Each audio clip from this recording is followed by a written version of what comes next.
നമസ്കാരം. 500 രൂപയ്ക്ക് ലക്കി ഡ്രോയിലൂടെ 50 ലക്ഷത്തിന് വീട് കൊടുക്കുന്ന പരിപാടി പൊളിഞ്ഞതോടെ വിശദീകരണവുമായി ഒടുവിൽ രേണുസുതി രംഗത്ത്. ഇവർക്കൊപ്പം വീഡിയോയിൽ അഭിനയിച്ച പ്രതീഷിന്റെ വിശദീകരണവും ഇതിനു മുമ്പ് വന്നിരുന്നു. ഈ വിഷയത്തിൽ രേണുസുതിയുടെ വിശദീകരണം ആവശ്യപ്പെട്ടവർക്ക് മറുപടിയായാണ് ഇവർ ഒരു വീഡിയോ പങ്കുവച്ചത്. തങ്ങളൊരു തട്ടിപ്പിനും കൂട്ടുനിന്നിട്ടില്ല. തങ്ങൾ പ്രൊഫഷണൽ ആർട്ടിസ്റ്റുകളാണ്.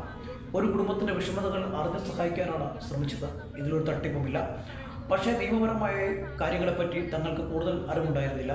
ഇതിനെ സംബന്ധിച്ച് വാർത്തകൾ വന്നതോടെ ഇരുവരുടെയും പേജുകളിൽ നിന്ന് കൊളാബ് വീഡിയോ നീക്കം ചെയ്തിരുന്നു. അല്ലാതെ ഇതിലൊരു തട്ടിപ്പും ഇല്ലെന്നാണ് രേണുസുതി പറയുന്നത്.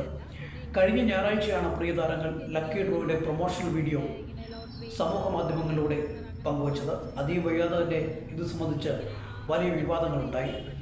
രേണുസുതിയെയും പ്രതീഷിനെയും പോലെയുള്ള താരമൂല്യമുള്ള ആളുകൾ തട്ടിപ്പുകൾക്ക് കൂട്ടുനിൽക്കുകയാണ് എന്ന രീതിയിൽ വിമർശനം ഉയർന്നു. അതേസമയം റിയൽ എസ്റ്റേറ്റ് ബിസിനസ്സുകാരാണ് ലക്കി ഡ്രോയ്ക്ക് പിന്നിൽ നിന്ന് വ്യക്തമാവുകയും ചെയ്തു.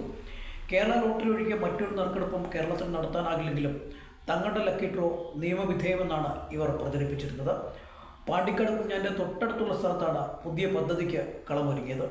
എത്ര കൂപ്പണാണ് അച്ചടിക്കുന്നതെന്നോ നറുക്കെടുപ്പ് എങ്ങനെയെന്നോ ആരാണ് ഇതിന് പിന്നിൽ പ്രവർത്തിക്കുന്നതെന്നോ പ്രൊമോഷണൽ വീഡിയോയിൽ നിന്നും വ്യക്തമല്ലായിരുന്നു. ഈ സാഹചര്യത്തിലാണ് ചില ബ്ലോഗർമാർ സത്യം കണ്ടെത്തിയത്. താമസിയാതെ രേണുസുതിയും പ്രതീഷിനും പേരിൽ പൊങ്കാലയും തുടങ്ങി. 2 ദിവസം വിവാദം കത്തിപ്പടരുന്നതിന് ശേഷമാണ് ഇന്നിപ്പോൾ രേണുസുതിയുടെ വിശദീകരണം വരുന്നത്.